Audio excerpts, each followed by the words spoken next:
तर काय वाटतं पहिलं मतदान करताना? आता माझं विधानसभेचं पहिलं मतदान आहे. तर मला असं वाटते की मी समजा 18 वर्षापासून बघत आलेलो आहे. आपल्या भारत देशामध्ये 15 वर्षापासून खूप बेरोजगारी वाढली.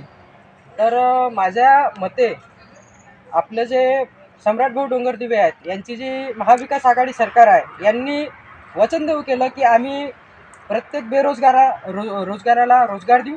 आणि तुम्ही बोलताना असंही बोललात की मी वंचित बहुजन आघाडीची कनेक्ट आहे. मग सम्राट डोंगरदिवेच का निवडले तुम्ही? वंचित बहुजन आघाडीचा मी कट्टर समर्थक आहे. पण सम्राट भाऊ डोंगरदिवे यांनी खूप काही माझ्या क्षेत्रामध्ये कामं केलेली आहे. त्यामुळे मी सम्राट भाऊ डोंगरदिवे यांना म्हणजे असं त्यांच्याशी थोडंफार सहमत आहे. का बरं? काय विशेष वाटलं तुम्हाला सम्राट भाऊ डोंगरदिवेच्या कार्यामध्ये? त्यांनी बरेचसे म्हणजे युवा कार्यकर्ते यांना प्रोत्साहन दिले आणि गावोगावी